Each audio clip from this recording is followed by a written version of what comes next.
Welcome to this month's LinkedIn Live webinar, The Art of the Deal. You have an overpayment. Now what? You've just identified a recovery. So we're going to get into this today by introducing everyone with me. Bill Quandt, could you please introduce yourself? Sure. Good afternoon, everyone. Bill Quandt, as far as my background goes, I'm a 25-year New Jersey State law enforcement veteran. Half of the time I spent full-time assigned to a federal organized crime task force. So if you ever watched the HBO series The Sopranos, that's what I did. I investigated like the real life Sopranos, specialized in the Italian mafia, transnational groups, labor racketeering, and cargo theft. uh, Retired in 2000, the end of 2016, and knew I wanted to start a second career, do some type of investigative work, but never imagined myself in healthcare fraud. It's funny the way it worked out. Took a few months off, decompressed, started looking for jobs, and saw a posting for Horizon Blue Cross Blue Shield of New Jersey.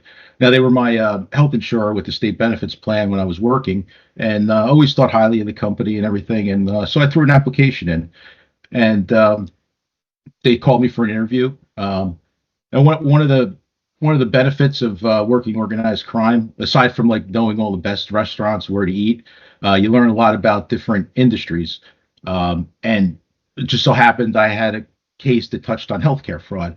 So they called me in for the interview. I was able to speak intelligently about healthcare fraud. I knew what a CPT code was. I knew that the scheme that we investigated.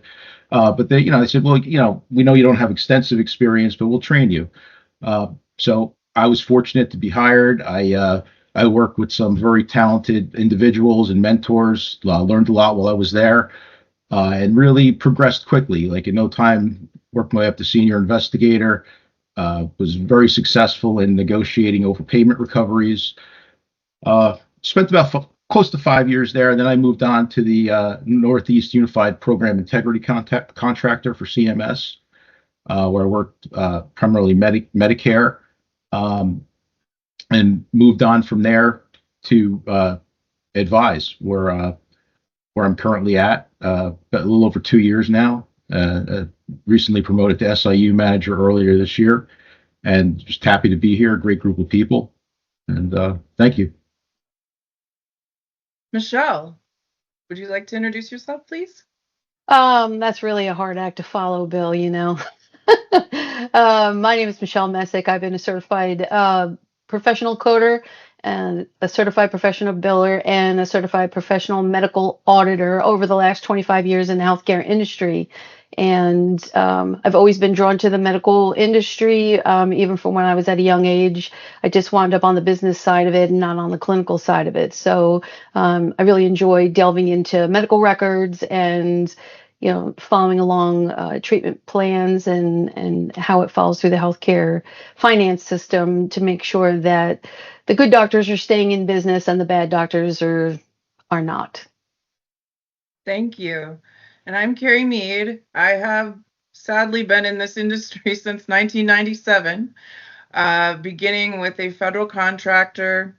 During that time, I spent the lion's share of the time in the SIU, supporting what is now known as UPIC functions, as well as being a subject matter expert for federal and state and local law enforcement all across the country, including prosecutors' offices and dealing with a lot of the federal cases we saw.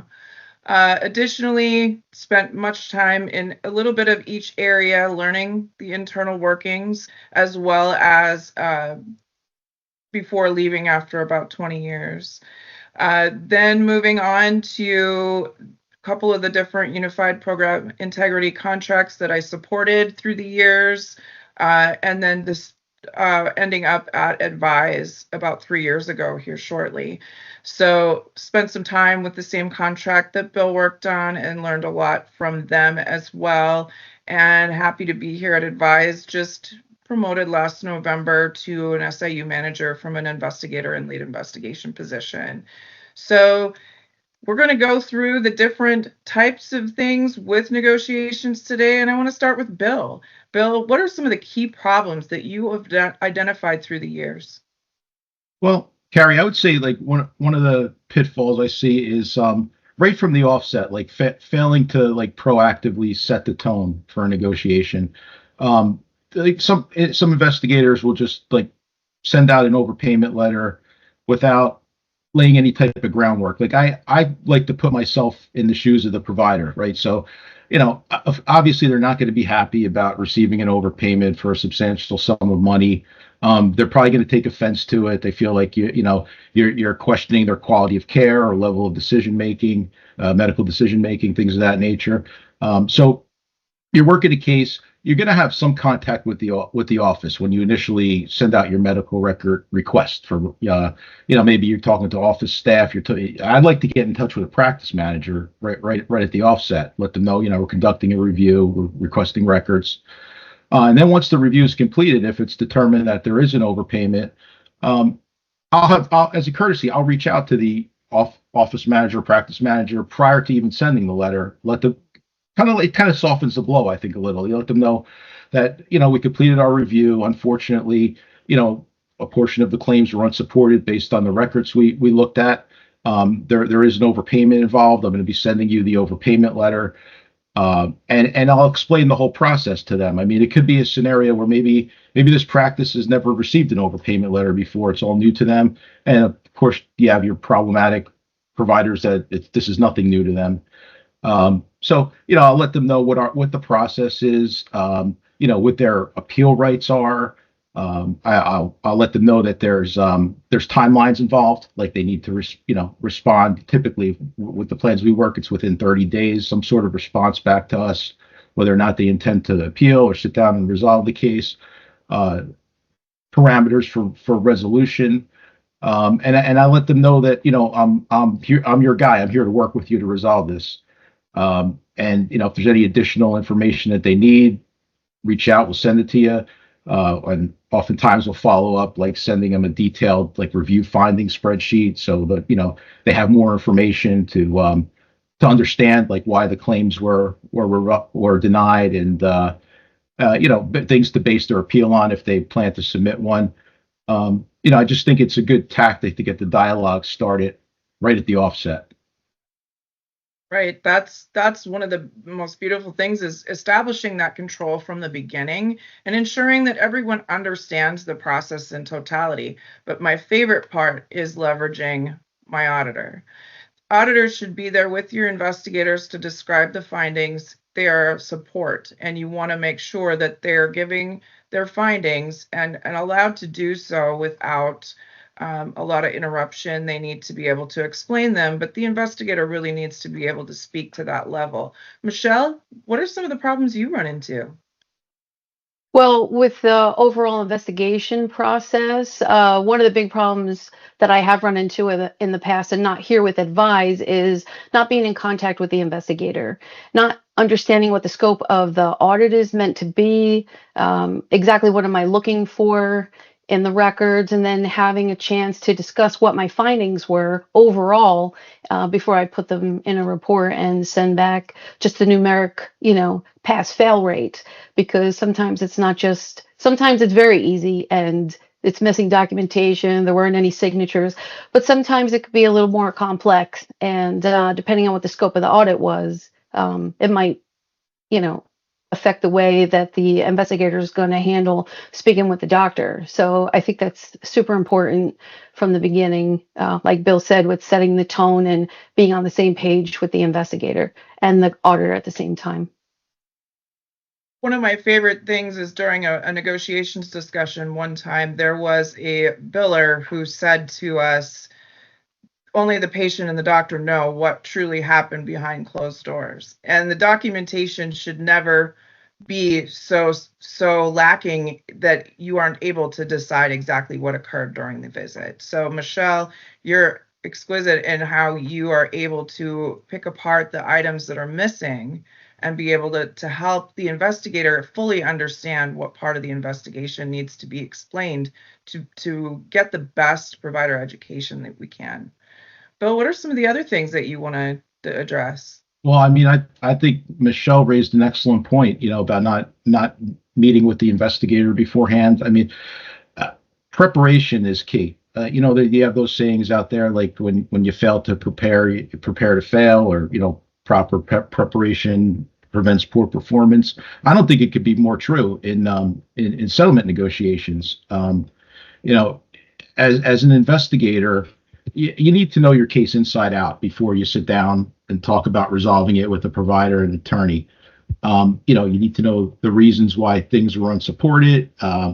Now, as an investigator, you're not going to have all the detailed knowledge that someone like Michelle would have. So, it's definitely a best practice to have your auditor with you, discuss the case beforehand with the auditor. Now, what I found like very beneficial, especially for new investigators, is before you even sit down for a negotiation, do a mock negotiation, like with your manager.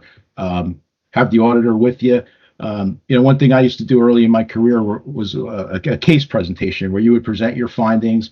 You'd have a manager or senior investigator in the room with you, playing the role of the provider, the attorney. They'd ask you questions about the case.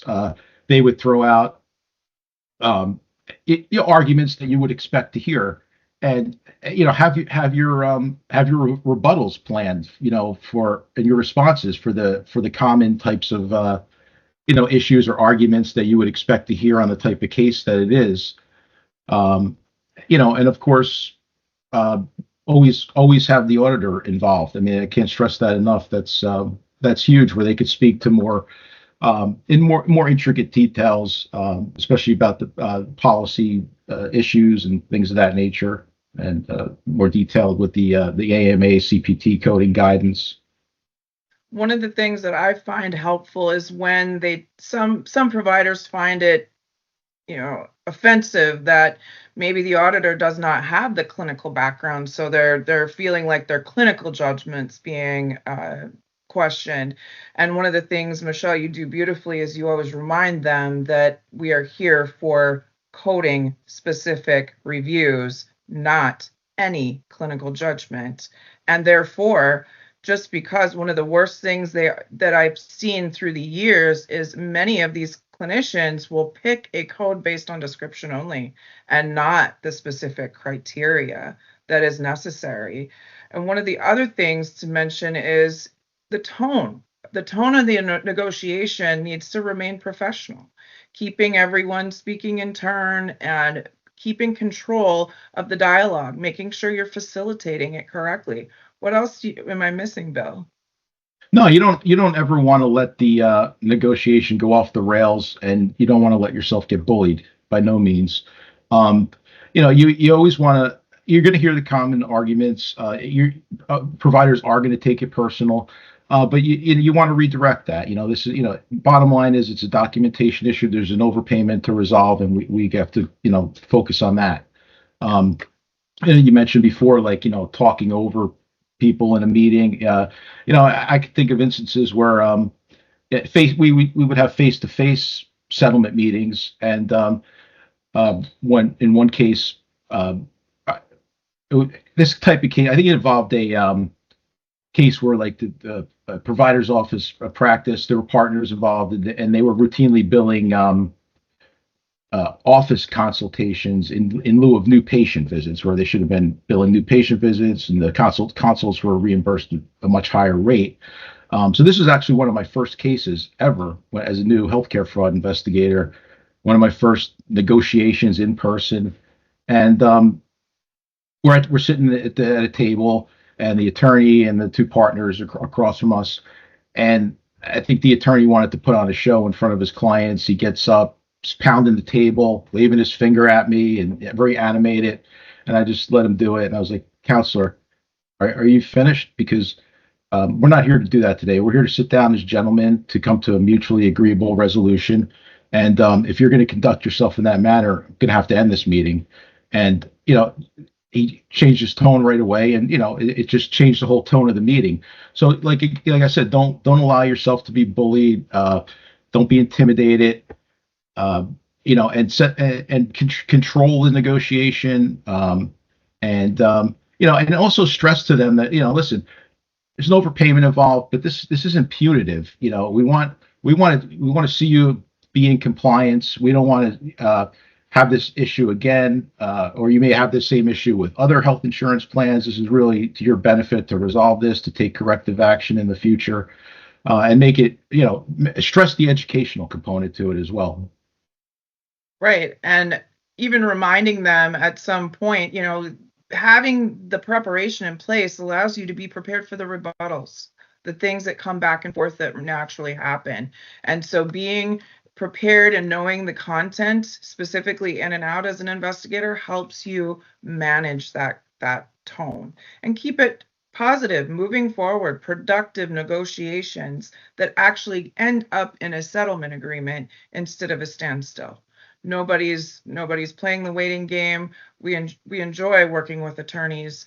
We like to see that happen for providers so that they're also taking those corrective action plans internally, doing the self-auditing that's essential for them to remain in good standing with the plan. And that's what we want to see happen. Bill, what are some of the what are questions that you get during the process? Questions. If it's maybe the first incident that involved an overpayment for the provider, they maybe may not understand how to financially resolve the case. They want to know what we want, and it's not really our position. It's up to them to make the offer and take it from there. And just to help to try to guide them through the process, and those types of things. And one of the things I think is useful too is it often comes up. We provided a service, we should be compensated. And absolutely, I mean, you need to be objective and fair in your dealings with the providers and their attorneys. So in any scenario like I've had where yes, they did provide a service, but they billed at a higher level. The record supported a lower level code. Come prepared with like a calculation that would give them credit for what the services that were documented that they actually did provide, and propose that as a resolution, as a fair resolution. And from my experience, like attorneys and providers they like that. They're very quick to agree to it, and it leads to a much quicker resolution to the cases. And reminding these entities that we're dealing with that, especially if you're dealing with a state or a federal contract, you're dealing with the way that we report those dollars and how they were recovered or why they were not recovered. And that becomes a liability to the plans as well as the provider. And I was reminding them that this could be worse. It could have been found in a different plan or a larger situation. And this is a great opportunity to put forth what needs to be done internally to be receptive, because we don't want to see it again if we go back in 6 months to a year. Michelle, one of the things that I think people ask the most is how did you audit this? Can you describe the auditing process? I do like to point out to the providers that I hold a certified professional medical auditing credential, as well as a CPC certified professional coding credential, because what a CPMA does and what a CPC does are two different things. So I like to explain to them that as an auditor, I'm not only looking at the documentation, but I'm looking at the regulations and the guidelines set forth by the plan, the AMA, federal and state guidelines. And based on that, in reviewing their records, this is what we found. I like to not make it personal either, like Bill said, because I like to say things like, in the records that I reviewed, this is what I found. Because when you take you're not documenting this and you're not documenting that, they get very defensive. Right. And then you're making a blanket statement, which might not be true, because maybe they are documenting that, but they just didn't show you that in the records that you have. So those are the things I think are really important when the provider is asking, the auditor or the CPC who worked on the case. They do like to try to pick apart our credentials are specialty, maybe. Well, have you ever audited ENT before? Have you ever done orthopedics? Maybe you're not familiar with this. But the bottom line is the documentation needs to support itself, no matter what specialty I've ever audited. It doesn't matter. The guidelines for what needs to be in the record, what the doctor needed to have written down, and any um, medical necessity backing for any of the plan rules need to be there, no matter what my specialty is. Right. And the other thing, Bill, is there pointers you can give for, just keeping control of that process?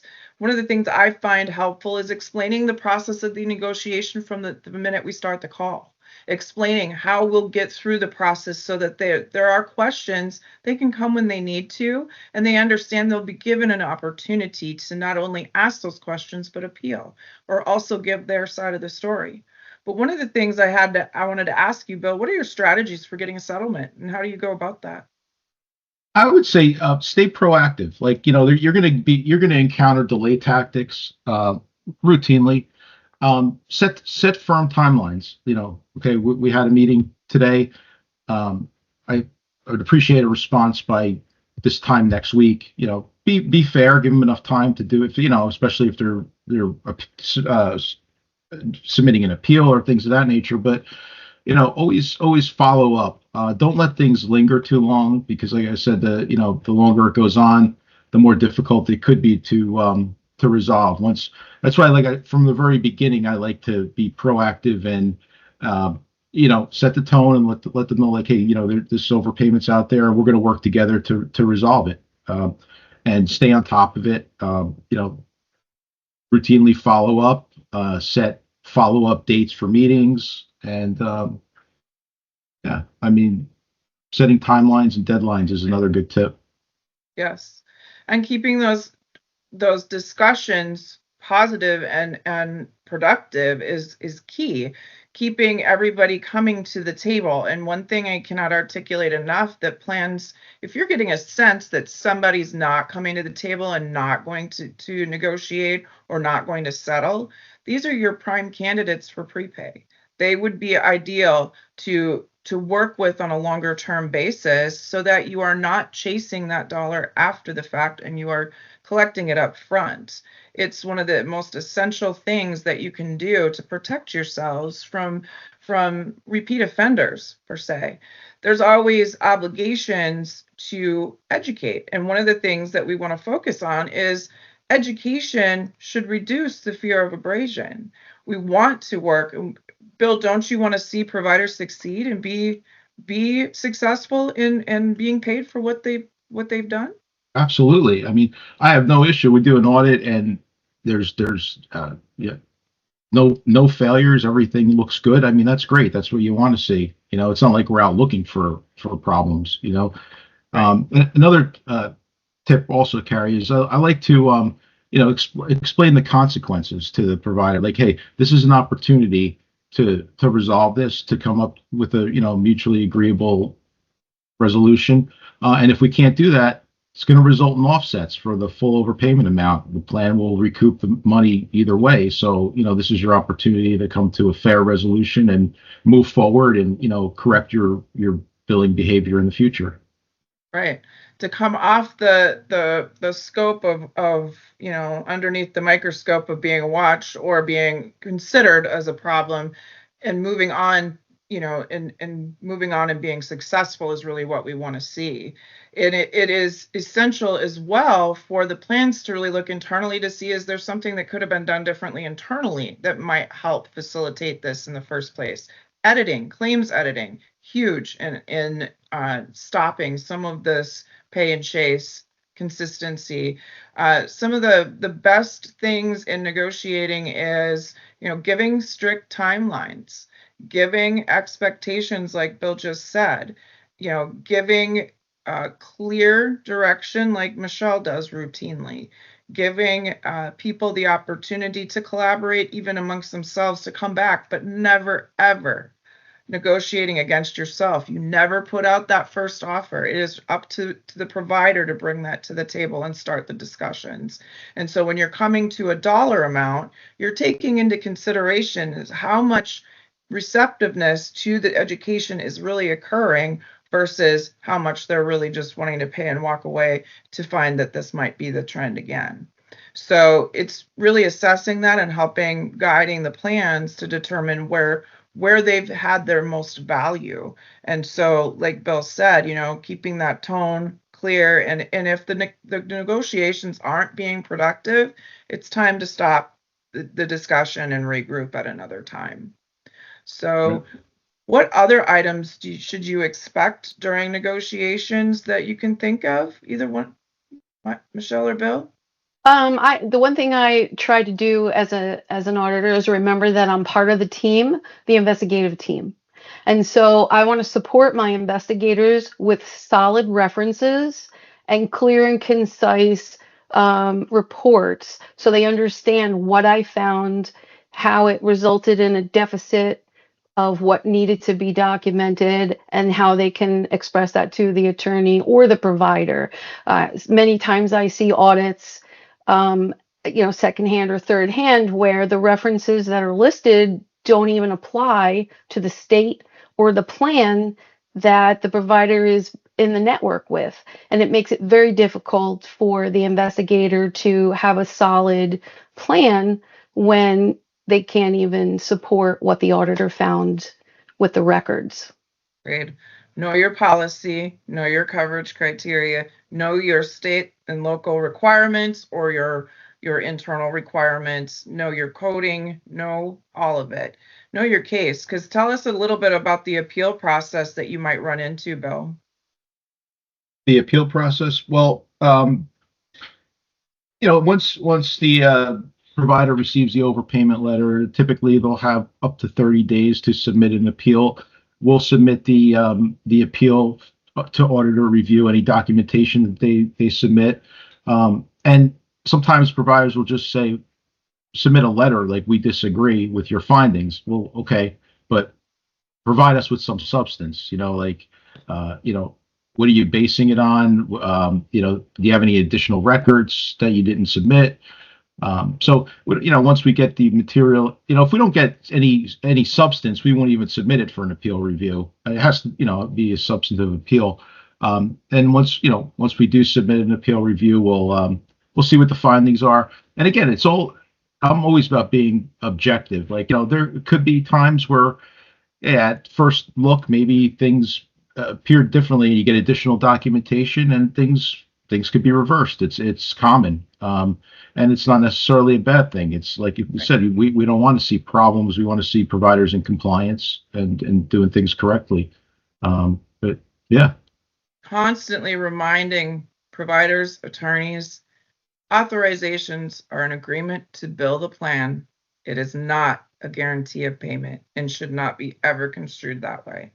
The last thing I had today was just reminding somebody when they come to the table with maybe what we would call a lowball offer, reminding them that you have to, not only do you as the investigator and the plan have to justify why we deviated. And being able to do that might be because we came to the agreement that some of the documentation might have been questionable, or the process or the requirement wasn't good enough. For whatever reason, what I do find is a lot of them try to pick apart a plan manual trying to justify that. And I also want to remind most that their contract language should support what you're doing. And the effectiveness of working with your plan or payer attorneys to make sure that we're supporting each other in this role is essential. The last, and sadly the last resort for every plan is to terminate a contract. So we want to make sure that everyone knows that that's also an option, of course. sure. Either one of you have anything else today? No, I think it that's was it for me. a very good discussion. I mean, I think yeah. It's great talking with you both. Thank you everyone for joining us today for this month's LinkedIn Live. We look forward to your questions. If you have any that were missed during the chat, please send them to Advize and let us know. We would love to help you. If you have any questions about how to get into this particular type of job, please reach out to Michelle, Bill, or myself. We'd love to work with you on it. Thank you. Thank you, everyone. Thank you. Thanks, Carey and Bill. Thank you.